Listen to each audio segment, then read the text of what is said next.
El tema que hoy vamos a desarrollar es sumamente importante y no hay dudas de que este video solo estará disponible algunos años y luego habrá censura para temas como este. Por eso recomiendo descargar este video y compartirlo mientras todavía hay tiempo. Hoy leeremos las Sagradas Escrituras para conocer cuál es el sello de Dios y la marca de la bestia. Para conocer un asunto bíblico, debo consultar siempre con la misma Biblia. La respuesta a estos símbolos se encuentra en la palabra de Dios. Jesús aconsejó en Juan 5:39, escudriñad las Escrituras. Por lo tanto, yo no puedo usar mi propio criterio o gusto para interpretar las profecías bíblicas. Hoy vamos a seguir su ejemplo, el ejemplo de Jesús. Vamos a responder a esta cuestión con la palabra de Dios. En primer lugar, hablaremos del sello de Dios. Para comprender el propósito del sello de Dios y la utilidad que éste tiene, vamos a leer algunos versículos de Ezequiel, ya que en aquel tiempo se realizó un sellamiento parecido al que ocurre hoy y ocurrirá también en el tiempo del fin con todas las personas que sean selladas. Ezequiel 9, 4 al 6. Y le dijo Jehová, pasa por en medio de la ciudad, por en medio de Jerusalén, y ponles una señal en la frente a los que gimen y claman a causa de todas las abominaciones que se hacen en medio de ella. Y a los otros dijo, oyéndolo yo, pasad por la ciudad en pos de él y matad. No perdone vuestro ojo ni tengáis misericordia. Matad a viejos, jóvenes y vírgenes, niños y mujeres, hasta que no quede ninguno, pero a todo aquel sobre el cual hubiere señal, no os acercaréis y comenzaréis por mi santuario.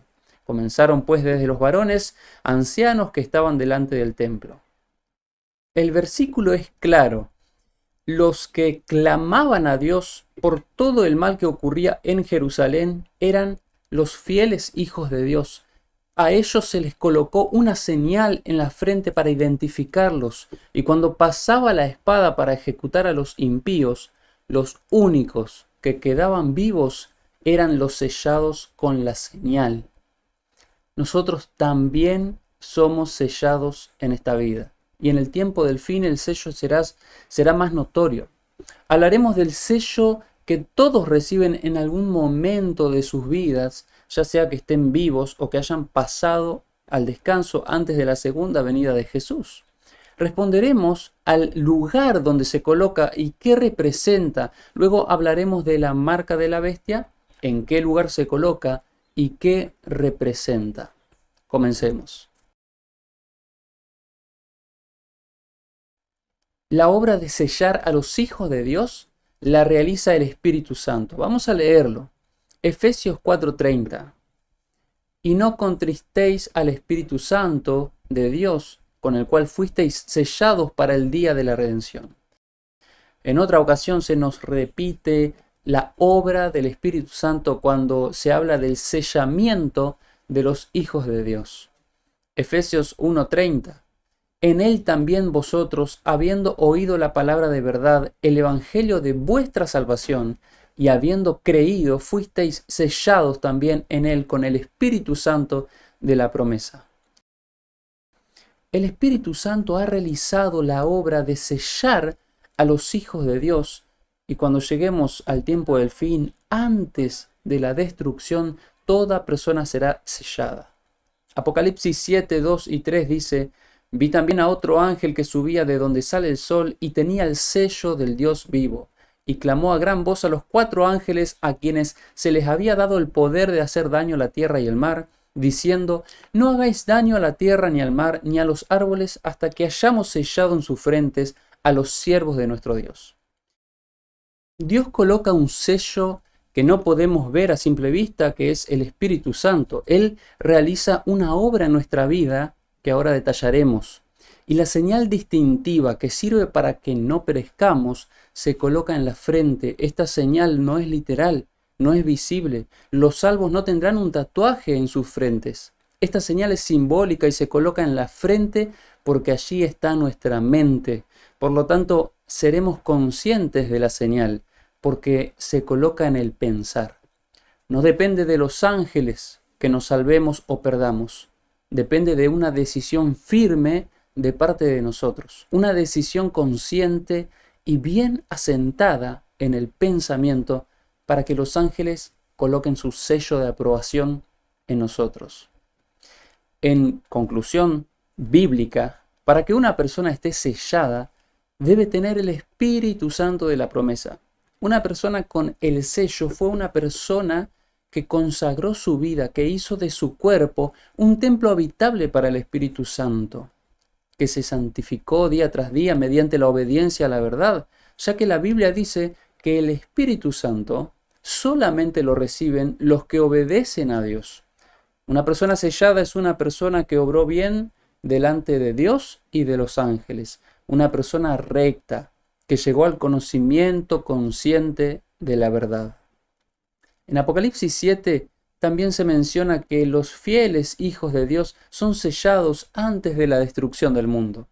Pero ese sello que está en las manos de un ángel sirve para hacer una señal en las personas, así como cierta vez se hizo la señal que leíamos en el tiempo de Ezequiel, y los sellados sobrevivieron al castigo. Leíamos entonces que el Espíritu Santo tiene que ver con el sellamiento de los hijos de Dios en toda la historia. Pero vamos a escudriñar la Biblia una vez más. En el Nuevo Testamento las personas reciben el don del Espíritu Santo. Y vamos a ver a quiénes es dado el Espíritu Santo. Y nosotros somos testigos suyos de estas cosas y también el Espíritu Santo, el cual ha dado Dios a los que obedecen. Recibir el Espíritu Santo depende de nuestra obediencia a Dios. Si hacemos lo que Él nos pide, recibimos el Espíritu Santo. Y el Espíritu no viene a nuestra vida como un sentimiento o una emoción momentánea, sino que Él realiza una obra en nuestra vida, en nuestra frente, en nuestros actos. ¿Cuál es la obra del Espíritu Santo en nuestra vida? Sabemos mediante la palabra que Él nos convence de pecado, de justicia y de juicio. Y una vez que nos convence de que somos pecadores, realiza una escritura importante en nosotros. Una vez que entramos al nuevo pacto, ocurre un cambio en nosotros. Recibimos el Espíritu y ocurre esa escritura. Y eso se encuentra en Hebreos 8, del 8 al 10. Porque reprendiéndolos dice: He aquí vienen días, dice el Señor, en que estableceré con la casa de Israel y la casa de Judá un nuevo pacto. No como el pacto que hice con sus padres el día que los tomé de la mano para sacarlos de la tierra de Egipto, porque ellos no permanecieron en mi pacto, y yo me desentendí de ellos, dice el Señor. Por lo cual, este es el pacto que haré con la casa de Israel después de aquellos días, dice el Señor. Pondré mis leyes en la mente de ellos, y sobre su corazón las escribiré, y seré a ellos por Dios, y ellos me serán a mí por pueblo. Los que reciben el Espíritu y entran al nuevo pacto reciben la escritura de la ley en la mente y en el corazón. Ahora, recordemos también que la marca de la bestia se coloca en la frente o en la mano. Ya lo vamos a leer.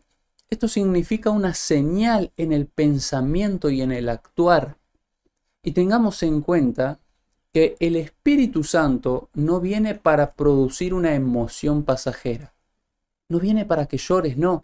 Él viene para escribir la ley en la mente y en el corazón, para que con su ayuda seas un hacedor de la voluntad de Dios y abandones los pecados pasados.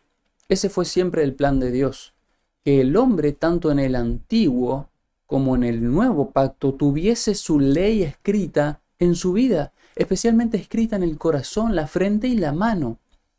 La promesa del Espíritu y su obra no es nada nuevo, ya estaba profetizada desde la antigüedad. Leamos el texto profético. Ezequiel 36, 27. Y pondré dentro de vosotros mi espíritu, y haré que andéis en mis mandamientos y guardéis mis decretos y los pongáis por obra.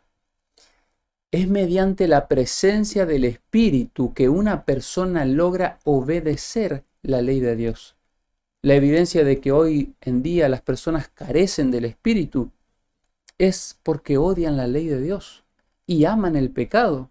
Esa es la clara manifestación de que alguien aún no ha recibido al Espíritu sellador en su vida, porque aún anda transgrediendo los mandamientos de Dios. Por eso Jesús repitió: si me aman, guarden mis mandamientos.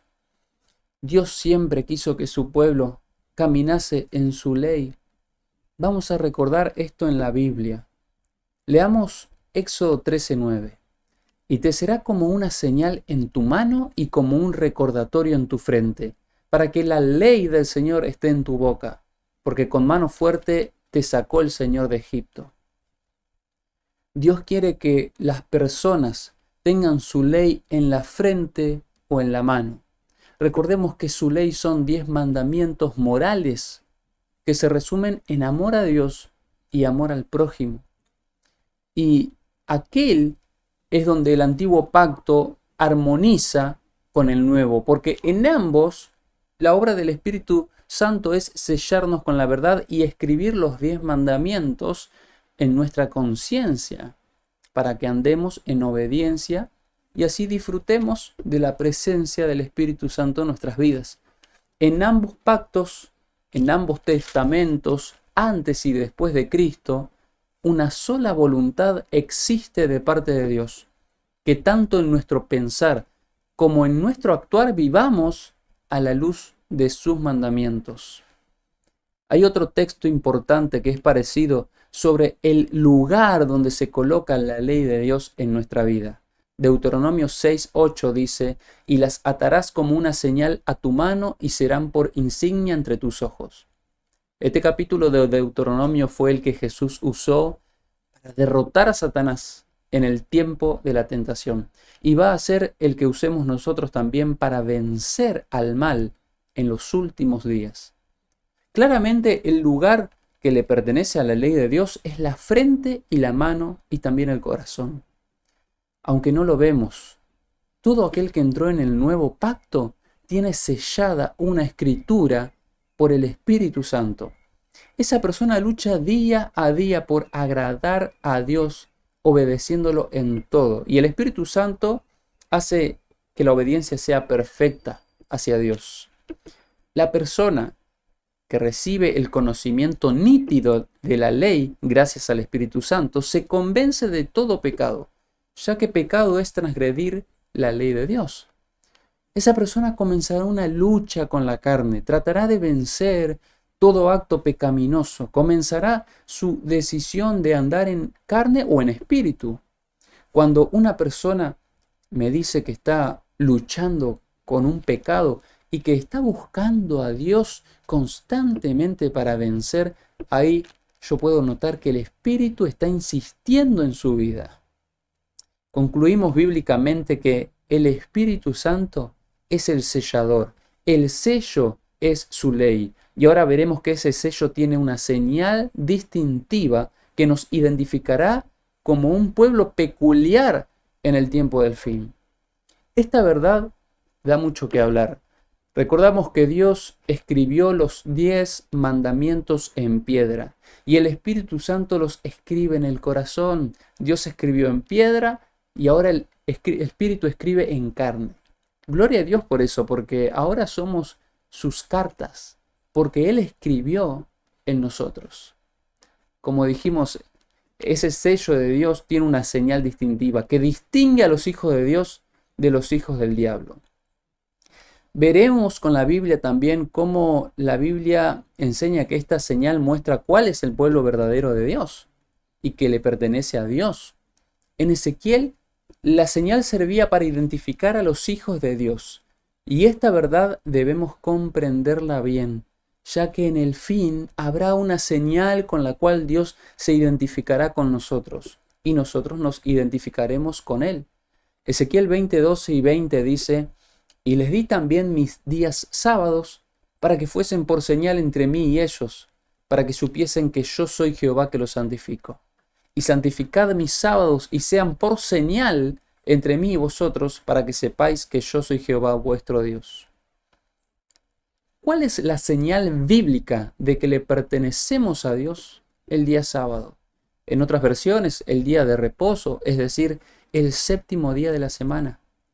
Esa es la señal de Dios.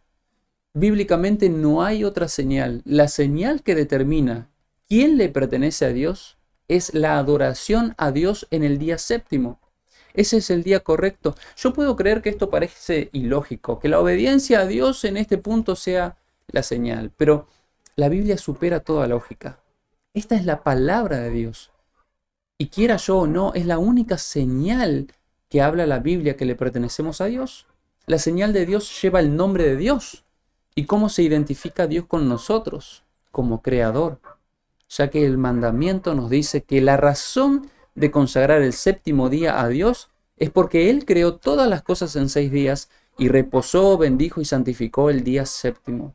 Por lo tanto, la señal de Dios lleva su nombre. Señor del sábado hay uno solo, Dios. Hacemos un repaso. El Espíritu Santo sella a las personas y su obra consiste en escribir la ley de Dios en la frente, en la mano y en el corazón. Y de esos 10 mandamientos, la señal distintiva que dice que le pertenecemos al Creador es el día sábado. Sabiendo esto, podremos entender con claridad cuál es la marca de la bestia. Y a partir de ahora vamos a desarrollar rápidamente sobre este punto. En primer lugar, la Biblia enseña que la bestia suplanta el trono de Dios y su marca es una falsificación del sello de Dios. La bestia se hace pasar por Dios aquí en la tierra y le hace la contra a Dios. Todo lo que hace la bestia va en contra de Dios y de su ley. Ustedes pueden encontrar en Apocalipsis o en el libro de Daniel que la bestia hasta intenta cambiar los tiempos y la ley. Pablo escribió que se opone y se levanta contra las cosas de Dios. No hablaremos más de lo que está revelado.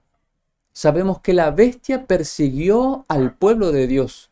Y yo pregunto, ¿quién persiguió a los mártires y les dio muerte? El poder que hoy lo confiesa y pide perdón, el papado. Sabemos que la bestia se sienta en el trono de Dios y se hace pasar por Dios. ¿Quién es aquel que se hace llamar representante del Hijo de Dios o vicarius filii Dei? El mismo papado. El papado manifiesta y cree que Dios le cedió su trono en la tierra. Apocalipsis 13 nos dice que la bestia habla blasfemias. Y para no ir muy lejos, ¿quién es aquel que dijo que Jesús es un fracaso y por sus venas corre sangre pagana? El papado. La bestia gobernó el mundo en un periodo de 1260 años o 42 meses proféticos, y el único poder que estuvo en la supremacía en ese periodo es el papado. Los registros históricos muestran que el papado se levantó en el 538 y en 1798 fue herido de muerte, aunque hoy está sanando esa herida. Estudiemos estos temas y prestemos atención a las características de la bestia. La palabra de Dios dice así, Apocalipsis 13:16. Y hacía que a todos, pequeños y grandes, ricos y pobres, libres y esclavos, se les pusiese una marca en la mano derecha o en la frente. Aquí vemos a la bestia queriendo marcar a los suyos para preservar sus vidas en la tierra. Marca a los suyos para destruir al resto. Por esta razón se desatará una última persecución en nuestro mundo. Habíamos leído que Dios tiene su señal distintiva y que su ley ocupa el corazón, la frente y la mano.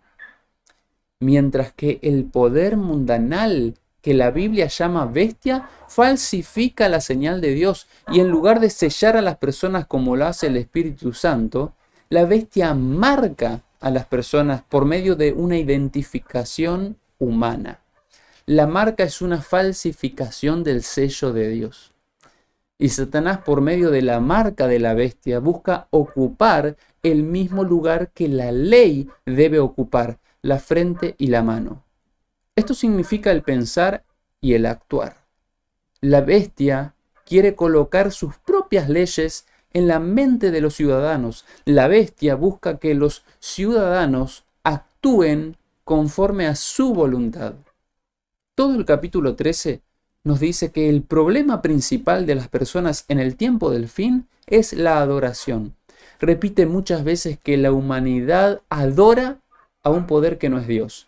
La humanidad se conformará con una marca y no con el sello de Dios.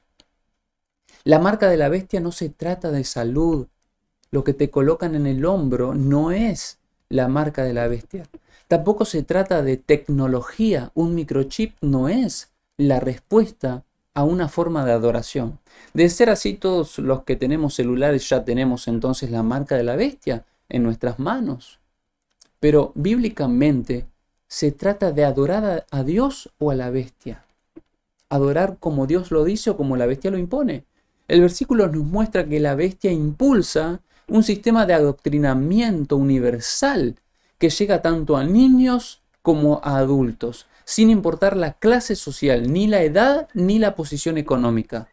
Todos deberán aceptar conscientemente lo que la bestia propone e impone. No se nos dice mucho acerca de quiénes reciben la marca, pero lo que se nos dice lo vamos a leer. Hay una característica principal entre los que son marcados, y esa característica está en Apocalipsis 14, 11 y 12. Y no tienen reposo de día ni de noche los que adoran a la bestia y a su imagen, ni nadie que reciba la marca de su nombre. Aquí está la paciencia de los santos, los que guardan los mandamientos de Dios y la fe de Jesús. Así como la señal de Dios es el sábado y lleva su nombre, la marca de la bestia es el nombre de la bestia. Esta bestia, como bien lo describe la Biblia, es el papado. Y no es casualidad que el papado fue el creador de un nuevo día de reposo. Ahora leeremos las citas. Primero, se nos menciona que los que reciben la marca no tienen reposo. Y acá comienza el contraste entre los marcados y los sellados, ya que una de las características de los sellados es que tienen reposo, y ese reposo se lo da a Dios. Pero vamos a leer el texto. Hebreos 4, 4, 10 y 11 dice: porque en cierto lugar dijo así del séptimo día, y reposó Dios de todas sus obras en el séptimo día, porque el que ha entrado en su reposo también ha reposado de sus obras como Dios de las suyas. Procuremos, pues, entrar en aquel reposo para que ninguno caiga en semejante ejemplo de desobediencia. Aquel que no entra al reposo de Dios en séptimo día quedará sin reposo, no solo en esta vida, sino por la eternidad. Los que no entran al reposo caen en un ejemplo de desobediencia. Serán marcados por la bestia. Ahora, Apocalipsis nos da esta cualidad de los que adoran al dragón y a la bestia y reciben la marca.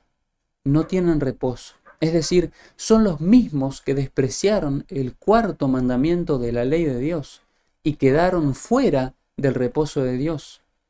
Y en el texto 2 se menciona a los santos. Estos sí guardan los mandamientos de Dios y la fe de Jesús.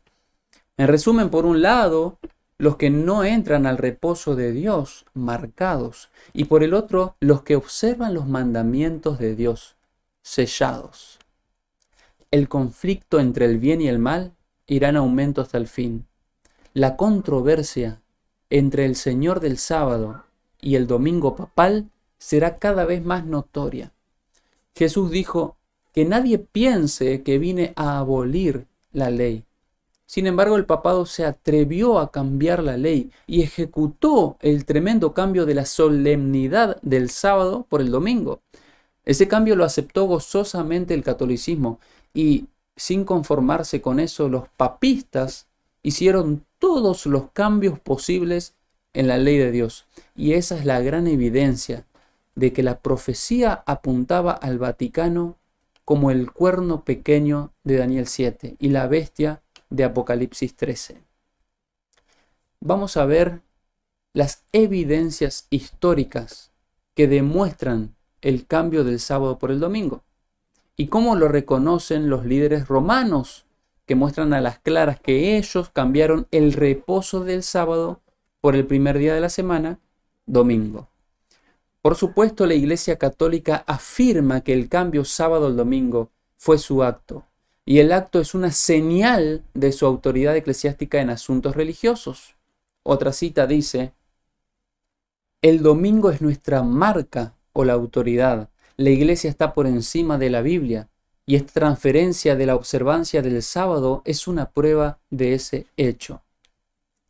El papado cree que su palabra está por encima de la Biblia, y la Iglesia reconoce que el cambio de la ley fue establecido por ella. Quitaron la señal de Dios y colocaron su marca de autoridad. El domingo es la marca que estableció el catolicismo, y hoy es aceptado incluso por miles de iglesias que se hacen llamar protestantes. Todos los días los hombres son sellados o marcados. Todos los días los hombres se colocan de un lado o del otro lado de la línea divisora. Si comprendemos quién es la bestia, también entenderemos quién es la imagen de la bestia. Tengamos en cuenta que la imagen es la que perseguirá a los que guardan los mandamientos de Dios. Al aceptar las iglesias protestantes el día domingo como día de reunión y reposo, se convirtieron en una imagen del catolicismo. La costumbre romana de santificar el domingo se está reflejando en América y en todo el mundo. Todo el mundo va en pos de la bestia y de su día.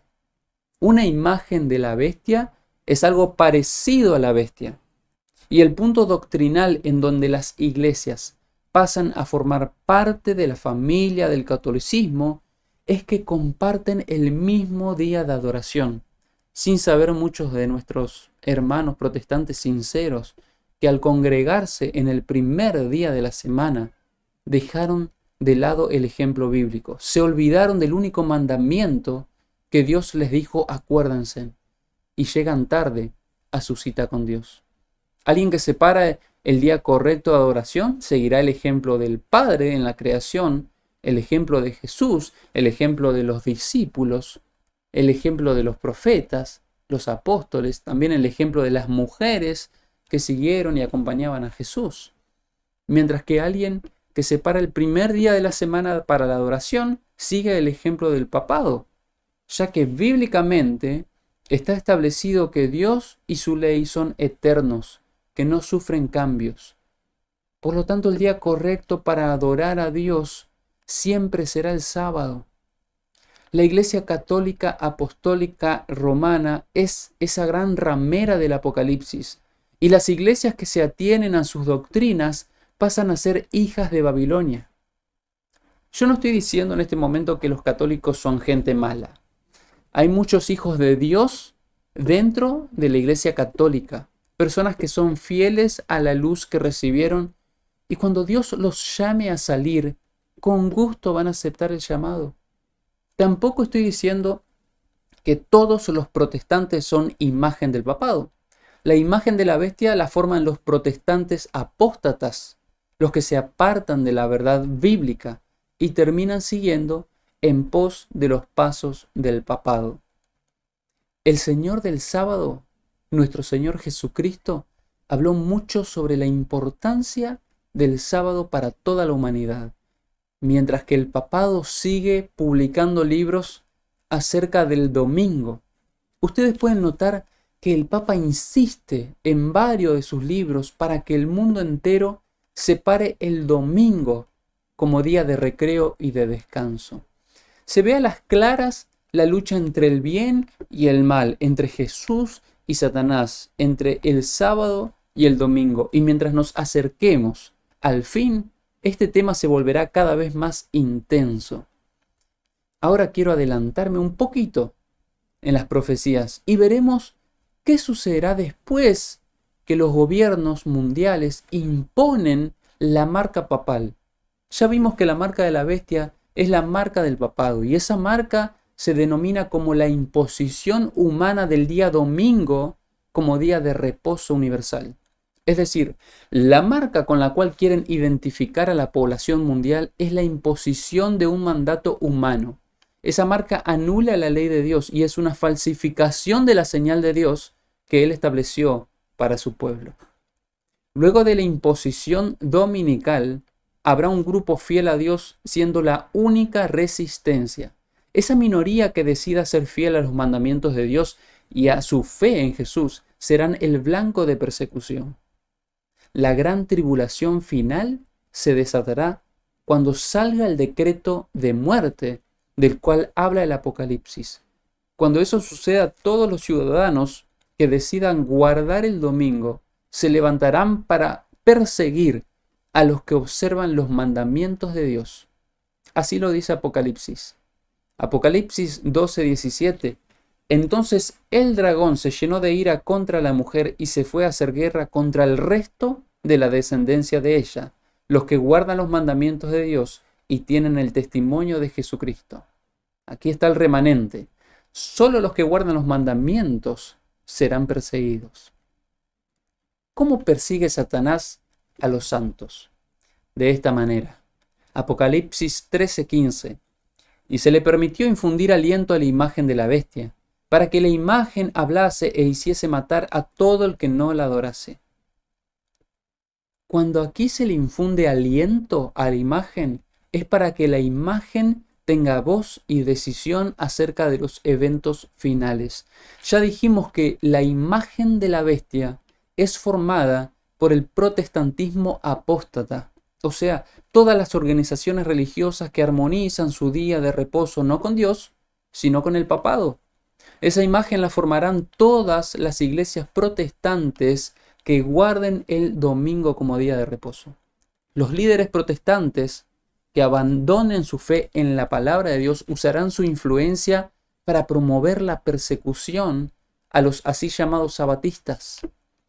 No es la bestia la que perseguirá a los que guardan los mandamientos, sino que será la imagen de la bestia. O sea, las iglesias que sigan el mandato de la bestia. Los protestantes apóstatas se levantarán contra aquellos guardadores del sábado y los perseguirán para darles muerte. Esto no será de un día para el otro. Siempre los eventos bíblicos se desarrollaron de manera paulatina. Los que prestaron atención a la Biblia se prepararon paso a paso. Por lo tanto, primero se tomarán medidas leves contra los que guarden el sábado. Primeramente, no podrán comercializar si no aceptan trabajar en sábado y reposar en domingo. Luego saldrá el edicto de muerte. Ese edicto será como la mayoría que se decretan en las tierras palestinas sobre los cristianos. Se escribirá que pasado cierto tiempo la gente sea libre de quitarles la vida a los que no aceptan la imposición dominical, ya que se apuntará a los hijos de Dios como los causantes de todos los desastres que ocurrirán en el mundo. Se dirá que el calentamiento global, el cambio climático, las altas tasas de enfermedades y muertes, las catástrofes en tierra y en mar, los accidentes, serán por causa de ese pequeño grupo que no acepta reposar en domingo. Y esa no es una conclusión que estoy sacando personal. Ese ejemplo lo sacamos de la Biblia. Cuando Jesús vino por primera vez, los líderes religiosos romanos dijeron que era mejor que Jesús muera y no que toda la nación perezca. Así es como los líderes evaluaban el tema en aquel entonces. Y ese mismo argumento habrá entre los líderes religiosos mundiales. Dirán que es mejor que los sabatistas mueran y no que todo el mundo perezca. Este tiempo será de prueba para el pueblo de Dios. Así lo vio Daniel en visión. Daniel 12:1. En aquel tiempo se levantará Miguel, el gran príncipe que está de parte de los hijos de tu pueblo, y serán tiempo de angustia, cual nunca fue desde que hubo gente hasta entonces. Pero en aquel tiempo será libertado tu pueblo, todos los que se hallen escritos en el libro. Se profetiza un tiempo de angustia para el pueblo de Dios. Esto ocurre antes de la segunda venida de Jesús. La angustia del pueblo será en medio de la persecución. Los santos lucharán en oración con Dios para ser libertados de sus enemigos y para ser dignos de la recompensa final. también encontramos que lo que ocurrirá en el fin tiene un paralelismo con la historia de la estatua de Nabucodonosor. Así como salió el edicto para matar a los que no se inclinaban ante la estatua de oro de Nabucodonosor, así saldrá la ley dominical, para que todos los hombres, pequeños y grandes, ricos y pobres, se inclinen ante la ley del domingo y reconozcan ese día como el único día solemne de descanso. Miles y millones se inclinarán hacia el monumento dominical, y los que no lo hagan serán despedidos de sus trabajos, privados de comprar y de vender, y finalmente perseguidos. Entonces será tiempo de angustia. Los justos se verán privados del acceso a la comida y a la bebida. Serán días penosos, tendrán que huir de las grandes ciudades, ya que no serán aceptados a menos que renuncien a su fe. Jeremías contempló ese día y escribió lo siguiente. Jeremías 35-7. Porque así ha dicho Jehová, hemos oído voz de temblor, de espanto y no de paz. Inquirid ahora y mirad si el varón da a luz, porque he visto que todo hombre tenía las manos sobre sus lomos, como mujer que está de parto, y se han vuelto pálidos todos los rostros. ¡Ah, qué grande es aquel día! Tanto que no hay otro semejante a él. Tiempo de angustia para Jacob, pero de ella será librado.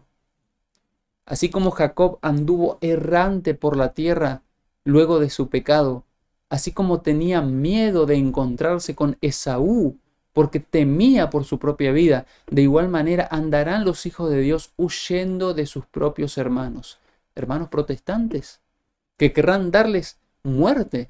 Sin embargo, antes de que caigan en manos de sus enemigos, Jesús aparecerá en las nubes de los cielos, con gran poder y gran gloria, para librar a los que lo esperan. Para muchos pensar en este tema de persecución puede ser ilógico, pero cuando la tormenta se acerque, verán a las claras lo que hoy cuesta entender. Hoy me pregunto y te pregunto a vos, ¿será que estamos procurando entrar en el reposo de Dios como se nos aconseja en Hebreos 4? ¿O estaremos cayendo en un ejemplo de desobediencia?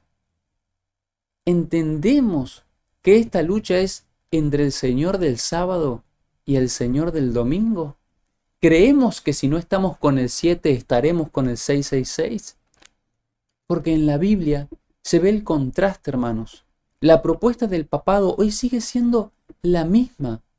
El papado procura con toda su influencia hacer que el mundo entero haga un stop en domingo, que cesen las industrias en ese día, que cierren los negocios y que cesen los transportes, y los trabajadores dejen de trabajar.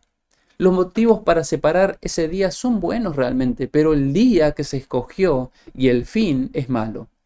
Los motivos que resaltan los papistas y políticos es que las personas están estresadas, necesitan descanso. Las personas no están pasando tiempo en familia y necesitan descanso. Las personas están atareadas con trabajo, son adictos al trabajo y necesitan descanso. El mundo mismo necesita que se le dé un respiro. La naturaleza lo agradecería. Pero el problema es que Dios, sabiendo esto de antemano, ya nos dio el sábado como beneficio. Y sabemos que su ley es inmutable como su creador. El que observa el séptimo día sigue el ejemplo del Padre y del Hijo, y tendrá el sello y la señal de Dios. Mientras que aquel que pisotee el sábado y repose en domingo será marcado por la bestia. Espero Dios nos dé un tiempo más de paz para prepararnos para este gran evento mundial. Y ojalá que todos podamos colocarnos de parte de Dios sin importar las consecuencias temporales. Yo prefiero, hermano, ser perseguido en esta vida y entrar a la vida eterna antes de guardar un mandato humano y perderme para siempre. Yo prefiero ser dejado de lado por los hombres antes que ser llamado siervo infiel por Dios. Prefiero hacer la voluntad de Dios expresada en su ley Antes que escuchar las tristes palabras, nunca te conocí. Apártate de mí, hacedor de maldad. Por eso mi decisión es firme. Espero que tu decisión sea Dios y siempre Dios, y que tu vida esté asentada sobre la roca que es Jesús. Dios te bendiga.